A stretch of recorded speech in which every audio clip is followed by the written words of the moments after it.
Alors bonjour à tous. Alors ça c'est pour passer. Donc je m'appelle Émilie Vantajol. Je travaille chez Unilever et j'ai un peu le meilleur job en fait chez Unilever puisque j'ai la chance de m'occuper de la marque Ben & Jerry's. Donc Ben & Jerry's, Xavier a commencé avec une femme. Moi je pense aussi que l'innovation responsable c'est une histoire d'homme.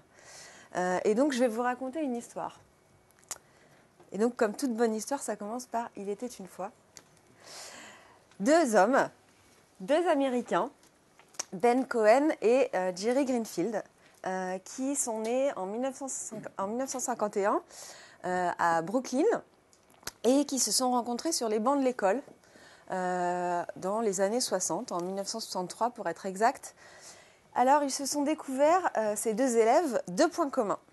Le premier, c'est qu'ils n'étaient pas fans de sport, puisque c'était les deux seuls élèves qui n'arrivaient pas à courir 1 kilomètre en moins de 7 minutes.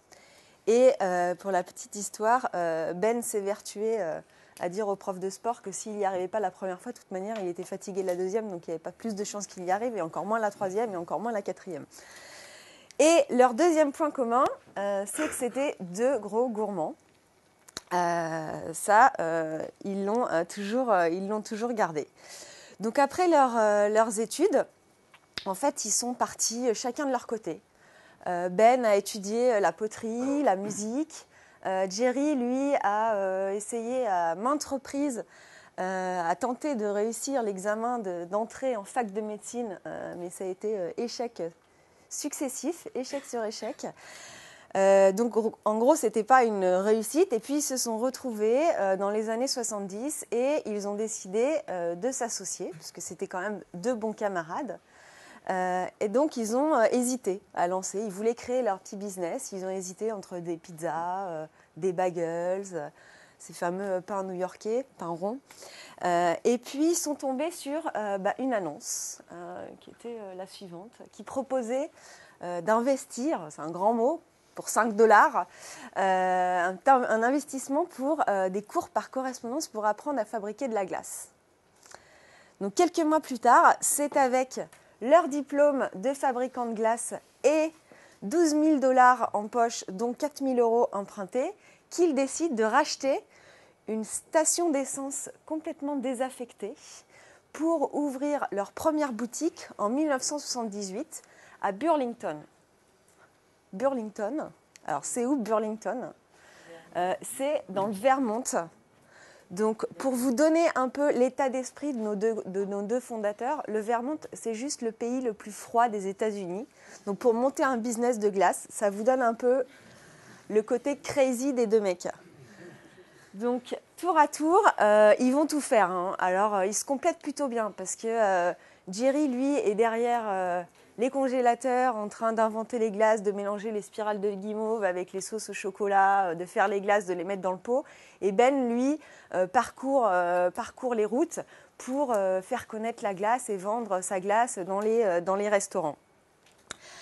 Et donc le succès va grandir petit à petit, mais avant de s'intéresser à cette route de la croissance et cette American Dream, je voudrais insister sur les deux devises qui ont, depuis le départ, guidé et orienté toutes les actions de Ben & Jerry's et qui nous habitent encore aujourd'hui. La première, c'est « If it's not fun, why do it ?» Et oui, pourquoi s'en priver après tout Et la deuxième, c'est « Business has a responsibility to give back to the community ». Ben et Jerry sont convaincus que le business doit avoir un engagement citoyen, que le business peut être vecteur de changement social. Donc ces deux devises ont guidé toutes leurs actions.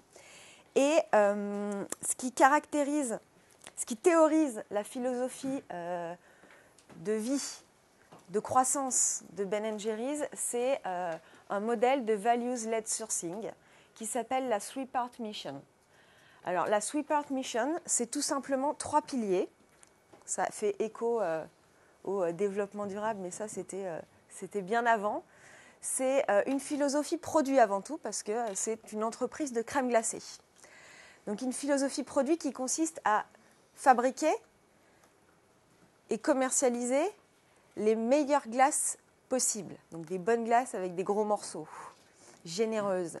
Une philosophie économique, puisque ça consiste à conduire l'entreprise sur des bases financières saines, et une philosophie sociale. Donc, comme je vous le disais, la philosophie sociale, on entend par là que le business est un vecteur et doit être un vecteur de changement social. Donc, je voulais partager avec vous quelques petites anecdotes qui vont illustrer cette théorie. Ce que j'ai oublié de préciser, c'est que la particularité de cette théorie de la three-part mission, c'est que la dimension sociale, c'est pas cherry on the cake. C'est un tiers, un tiers, un tiers. Et chaque pilier a exactement la même place et la même proportion dans les décisions qui ont été prises et dans la façon de conduire l'entreprise. Et ça, c'est primordial. Donc, quelques anecdotes qui ont construit la légende, puisque Ben & Jerry's, on l'a vu, c'est des produits, c'est des crèmes glacées, on va y revenir, mais c'est aussi une dimension sociale. Donc, pour une cause, on a un produit. Alors, concrètement, qu'est-ce que ça donne ? 1987, je ne vous la refais pas, krach boursier, Wall Street. Donc là, Ben et Jerry décident d'envoyer leur comobile, donc c'est ce super camion vache qu'utilisait Ben pour sillonner les routes américaines. Ils envoient leur comobile à Wall Street. Oui, pour ces pauvres traders qui étaient complètement désabusés, désemparés au fond du trou. Et donc, pour leur remonter le moral, ils leur distribuent de la glace gratuite dans des cornets. Et pour l'occasion, ils ont rebaptisé cette glace. Alors, il y avait 2 parfums, il y avait Economic Crunch et That's Life. Ça, c'est un exemple que j'aime beaucoup. Our kids deserve a bigger slice of the pie. En fait, pie, vous connaissez sans doute le double sens en anglais.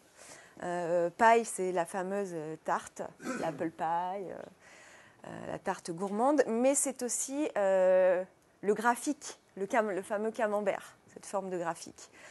Donc Ben et Jerry ont tout simplement utilisé le couvercle d'un pot de glace pour dessiner un petit camembert. Leur American Pie. Ils ont recréé l'American Pie. Et en fait, cette American Pie, elle représente quoi ? Elle représente la répartition du budget américain. Où on voit qu'il y a 50% du budget américain qui a été consacré à la défense. Et puis où finalement, tout ce qui était éducation, dimension sociale, eh bien, ça se répartissait le reste. Donc en gros, ils voulaient très clairement dénoncer cette somme astronomique du budget de l'État qui était consacré à la défense. Et donc ils avaient utilisé le pot de glace et fait signer des petites pétitions pour dénoncer cela et montrer l'activisme qui les animait. Et engager aussi, bien sûr, les consommateurs et les fans de glace avec eux. Alors, le grand jeu sur Ben & Jerry's, c'est de renommer des parfums.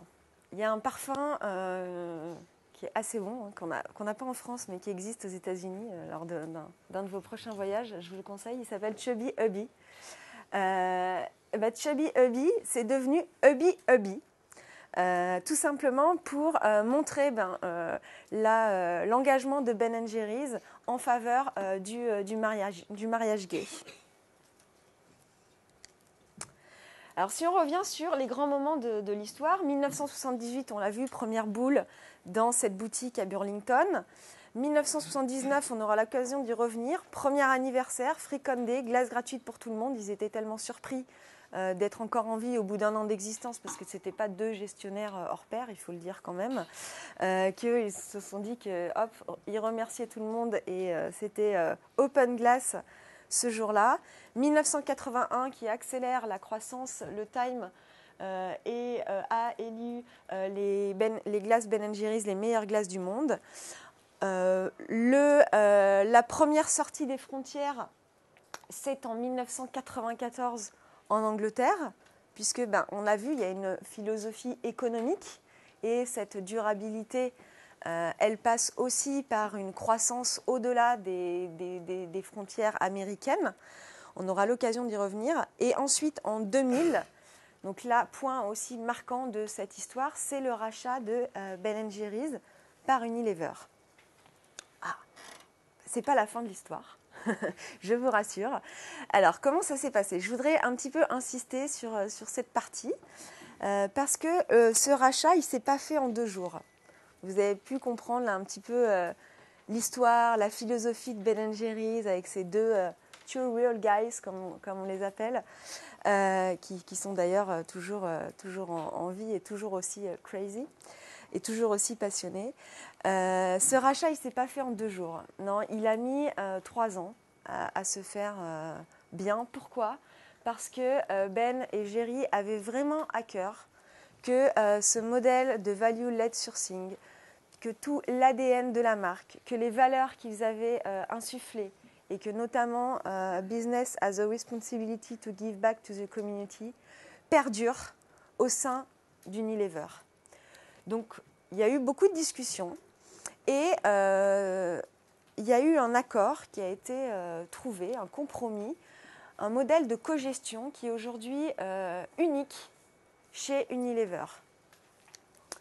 En fait, Ben et Jerry étaient très bien entourés depuis le début de leur histoire. Il y a eu en fait la création d'un Board of Directors.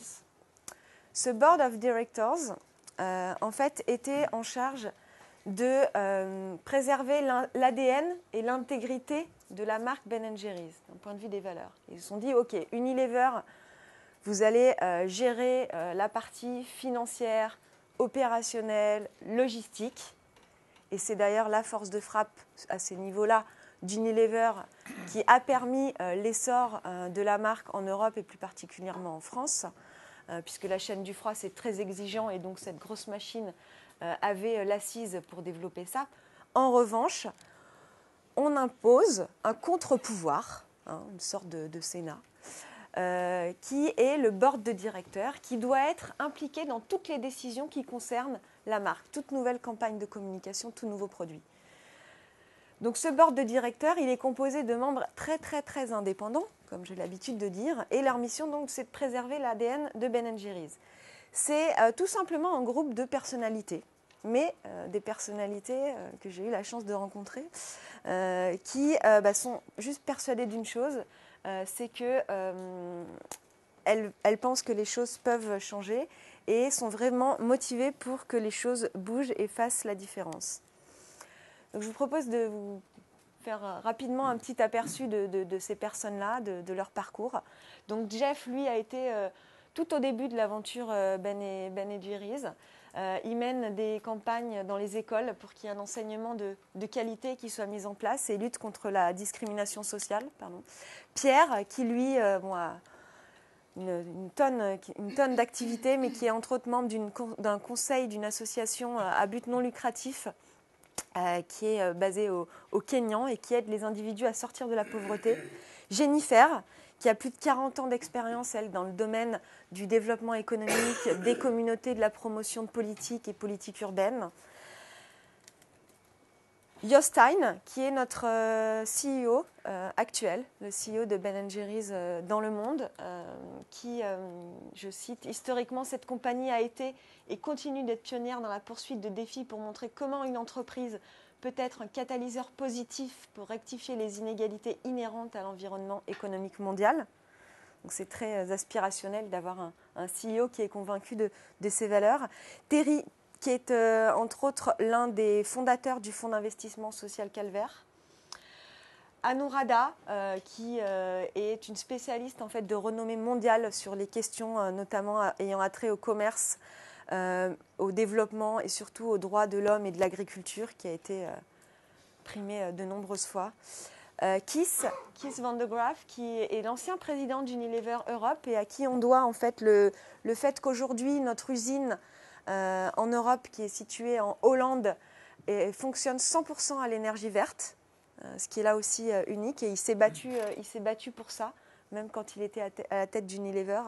Et Hélène, Hélène, c'est juste une femme formidable. C'est elle qui, en 1994, est venue toute seule avec ses valises dans un petit bureau pour monter le business en Europe. Et c'était en Angleterre à l'époque, en 1994.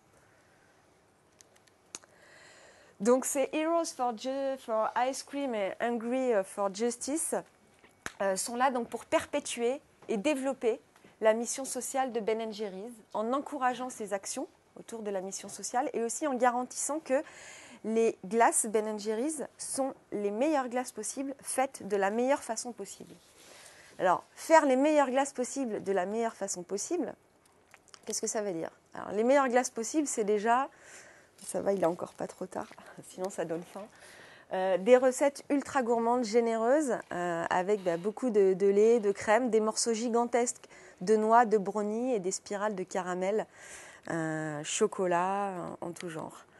De la meilleure façon possible, c'est-à-dire en considérant l'entreprise comme outil de changement social. Et donc plus concrètement, il y a plein d'actions derrière. C'est un approvisionnement responsable pour des ingrédients qui sont produits dans des conditions respectueuses de l'environnement, des animaux, mais également des hommes. Donc pour commencer, un pot de glace, c'est 50% de lait et de crème.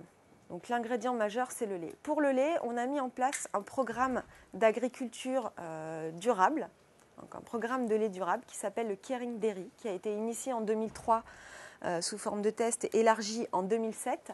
Ce programme, en fait, c'est un programme d'accompagnement des producteurs laitiers pour mieux maîtriser leur consommation d'énergie, utiliser moins d'eau, leur apprendre à bien traiter les vaches, parce que des vaches heureuses, ça fait du bon lait, et donc au final des fermiers heureux, à prendre soin de leur sol. Donc c'est en fait tout un programme qui vise à garantir la viabilité économique des exploitations, le bien-être des éleveurs et de leurs familles, le bien-être des vaches et la préservation de l'environnement. Ensuite, on a le lait, mais on a également des produits secs comme la vanille, le sucre, le cacao. Pour ces produits-là, le sourcing est fait dans les pays du Sud avec le label Max Havelaar. Donc, comme le disait Jerry, personne ne veut quelque chose qui provienne de l'exploitation des autres, et à un moment donné, tous les hommes ont droit à leur part du gâteau. Donc ça, c'est le fondement du commerce équitable. Aujourd'hui, 100% de la gamme Ben & Jerry's est 100% Fairtrade. La première glace qui a été Fairtrade, c'était en 2006, et puis chaque année, nous avons lancé un nouveau parfum ou converti des parfums existants au commerce équitable, et aujourd'hui, c'est 100% de la gamme qui est certifiée. Donc concrètement, le commerce équitable, on en a parlé, la philosophie sociale, c'est important. C'est un salaire minimum garanti à un niveau individuel, mais c'est également une prime de développement pour la communauté de producteurs qui est destinée à construire des écoles, pour du matériel scolaire, un accès aux soins, etc. Donc aujourd'hui, concrètement, Ben & Jerry's travaille avec plus de 30 000 petits producteurs. Autre action, elle concerne un produit qui est phare dans nos glaces, c'est les brownies au chocolat. Eh bien, ces brownies, ils viennent pas de n'importe où, ils viennent d'une boulangerie new-yorkaise, la Greyston Bakery, qui emploie des personnes en réinsertion sociale. Et ça dure depuis 30 ans. Notre glace est climatiquement neutre. Quand c'est fondu, c'est foutu. Donc, climatiquement neutre, c'est un thème un petit peu barbare, mais il y a un mot d'ordre. Pour nous, ce mot d'ordre, c'est réduire, réduire, réduire. Donc, réduire les émissions de gaz à effet de serre. En fait, on a fait une petite étude pour identifier quelle phase entre de la fabrication à la vente jusqu'à la consommation, quelle phase était la plus contributrice de façon négative sur l'environnement. Eh bien, Ensuite, on a essayé, en tout cas sur chacune de ces étapes de la fabrication, de réduire les émissions de gaz à effet de serre. Le principe, c'est d'utiliser le moins de ressources possible. Donc, aucun ingrédient, pour information, n'est transporté par avion, mais tout vient par bateau. Utiliser le plus d'énergie renouvelable possible. On en a parlé avec Keith, cet ancien patron d'Unilever, qui a poussé pour que notre usine fonctionne 100% à l'énergie renouvelable.